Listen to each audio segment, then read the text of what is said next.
Tundu Lissu, welcome to Hard Talk. Thank you so much, Stephen, for having me. Well, we are pleased to have you here, not least because 16 months ago it looked as though you would probably die. Somehow, miraculously, you survived an assassination attempt which saw 20 bullets pumped into your body. How are you today? I'm very well compared to what I was 14 months ago. As you said, I was shot multiple times. Actually, I was shot 16 times to be exact. I guess some of the bullets hit the car rather than you because they sprayed those the area. Those that hit me were 16 bullets. Those that sprayed the car, I'm told, were 38. Wow. So 16 hits and 22 surgeries later, and here I am. You seem to believe that there was a definite political intent to that attack upon you. Yes, absolutely. So what's your proof? Well, the proof is in the circumstances leading up to the attack. You see, for about 6 weeks before I was shot, there were people following me, following my car everywhere I went. There were, you know, everywhere I went, I would be the car tailing me. And then I met... They could, of course, have been anybody. I mean, it should be said for those who don't know you, you were a very public figure in Tanzania, not just because you're a senior opposition party member, you were the whip of the opposition in the Tanzanian parliament, but also you were the head of the sort of legal association. The National Bar Association. That's right. Yes. So there were probably, I dare say, a lot of people, but some of them bad people, who might have had an animus against you. You can't be sure who might have tried to kill you. Those with whom we have proof that they had bad animus against me are the government. For a year preceding the attack on me on September 7 of 2017, I was arrested 8 times. I was charged in court with this or that offense of sedition. These are free speech offenses 6 times. There were open calls by people who we know to be members of the ruling party who called openly for my assassination after I had denounced the president, after I had revealed that one of his petty projects, this acquisition of new aircraft for Air Tanzania, had actually been seized in Canada because of his breach of contract while he was serving as Minister of Public Works. You made a series of serious allegations of corruption. Of course, the President has denied and dismissed all of them.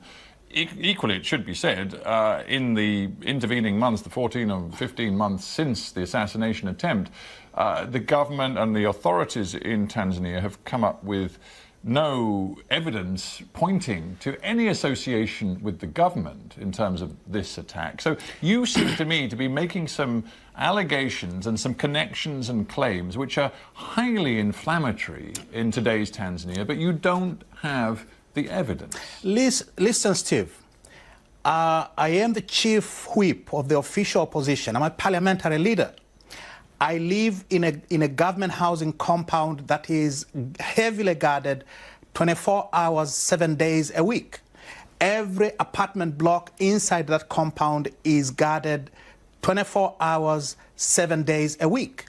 And on the day of the attack, in broad daylight, it was 1 o'clock in the afternoon, during lunch break, during the parliamentary sessions, gunmen followed me from Parliament into this heavily guarded government housing compound where ministers, members of Parliament, the Speaker, Deputy Speaker, and so on and so forth live. And there was absolutely no protection. There were no guards at the gate.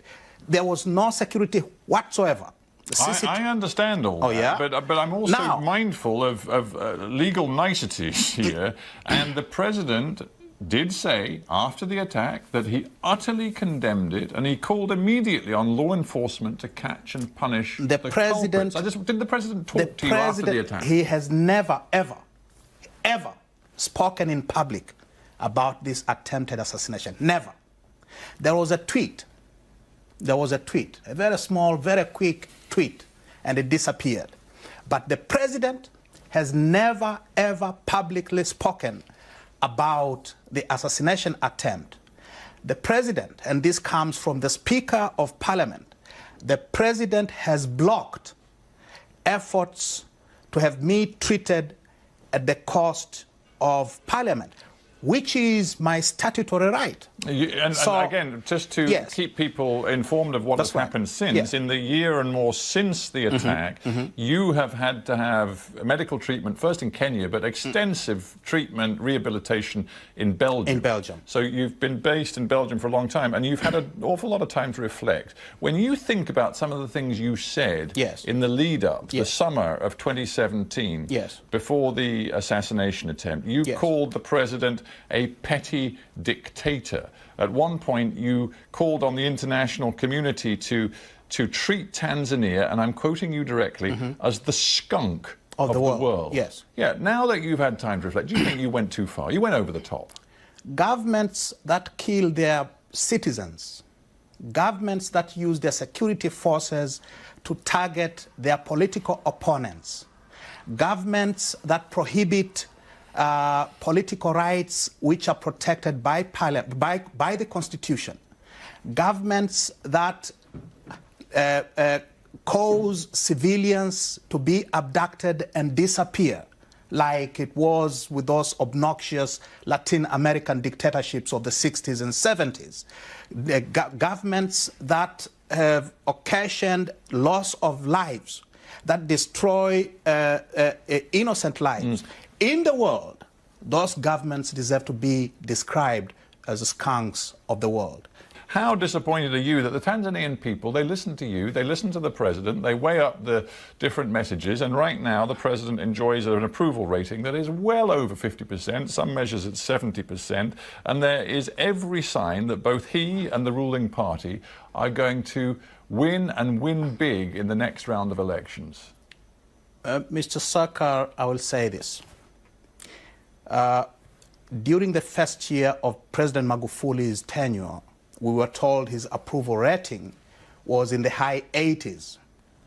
A year later, early last year, one of those pollsters came up with polling that showed that the president's approval rating had dropped to 61%. And you know what happened?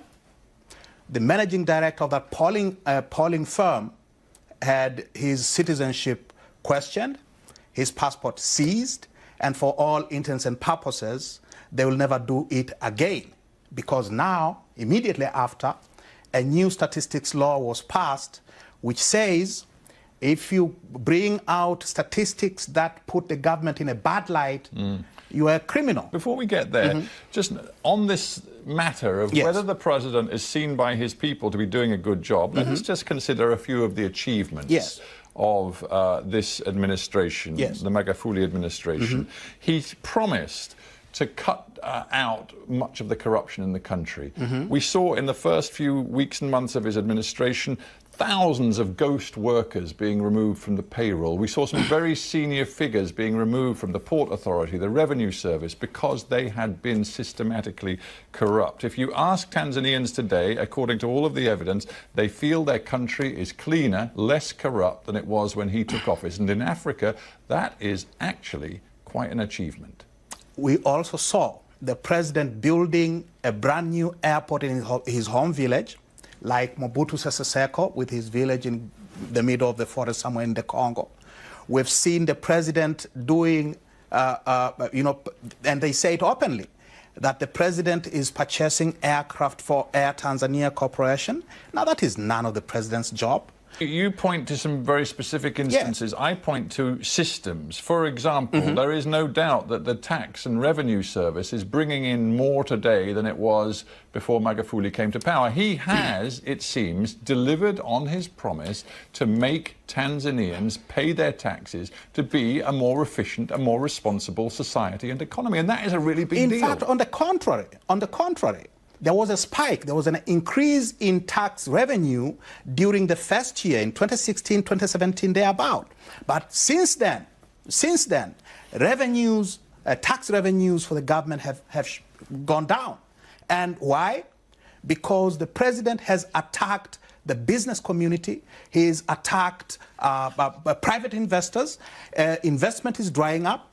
And therefore, well, hang on. You say he's attacked private investors. Yes. What he's done, again, is deliver on a specific promise made to get a little bit tougher with the foreign corporates, including the huge mining companies who have been making vast profits out of Tanzania's natural resources for years. He said he would get tougher with them. He has delivered on that. And the Tanzanian people, again, I come back to all of the polling evidence, it seems like what he has done.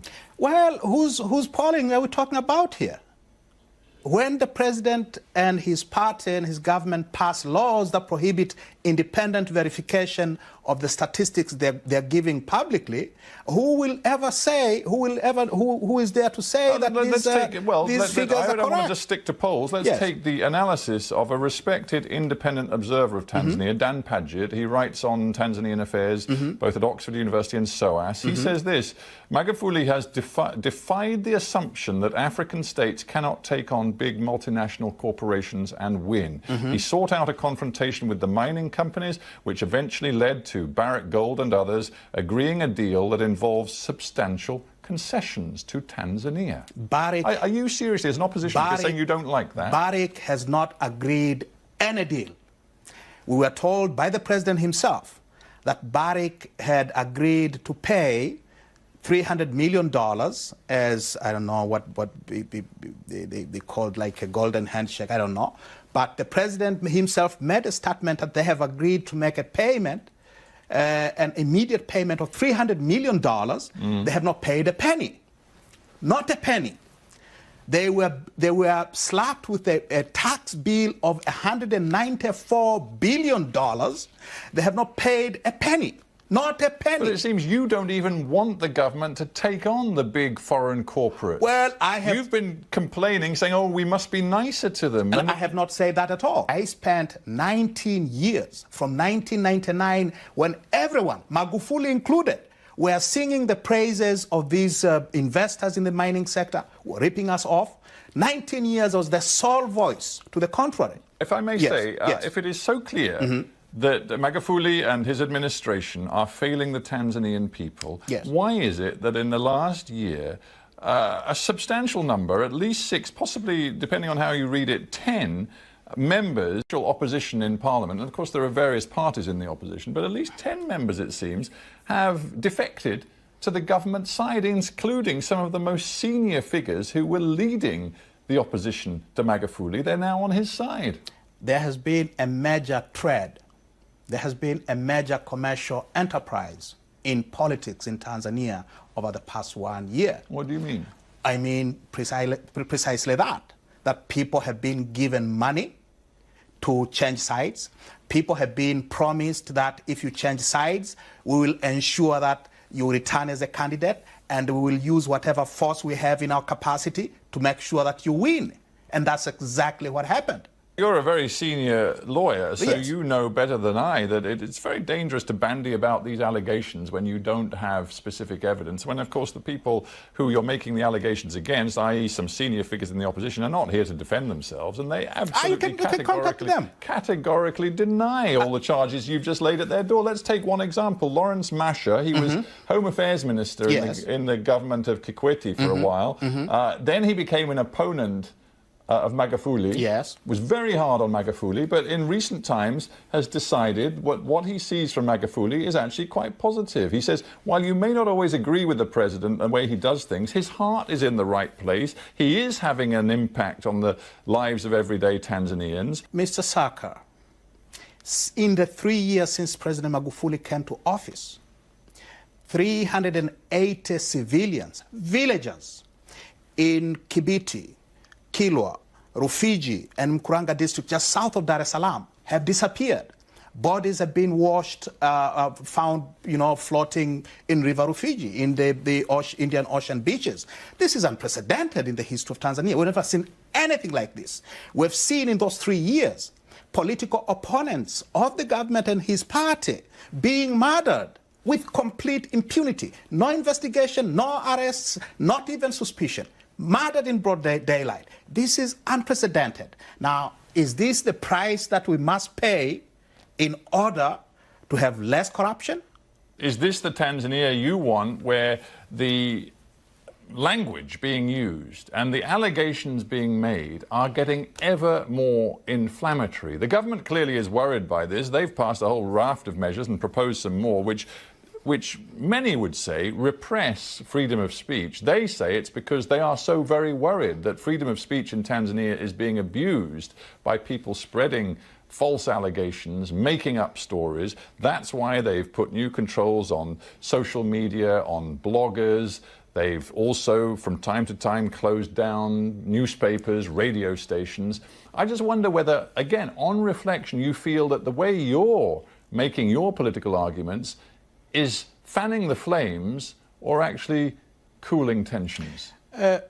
Stephen, what I have said about the killings of civilians in the refugee area, what I have said about disappearances of political opponents, what I have said about the crackdown on the press, what I have said about individual bloggers or people sending these messages on WhatsApp groups and so on and so forth, has been said with more or less the same vehemence by the churches, by the press. They've been spoken in Parliament. They've been said by the international community. They have been repeated basically by the European Union in their recent resolution.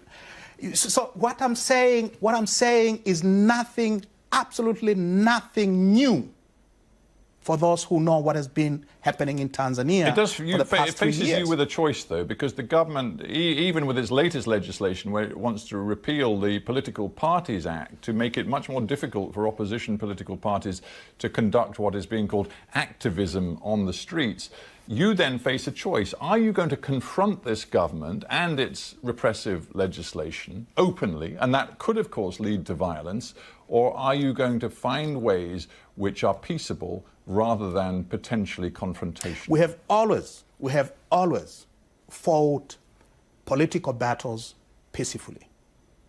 We have never, ever advocated the use of violence as a political weapon.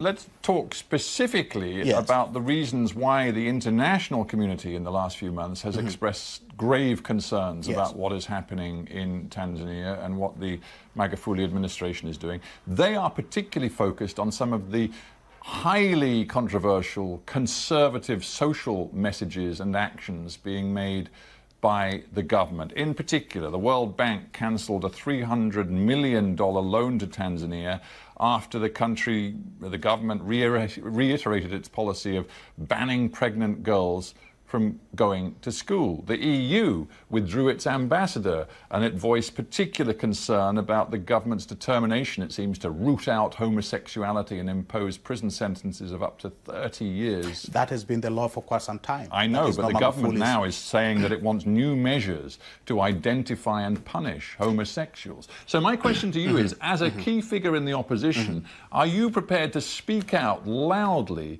against these repressive social measures of the current government?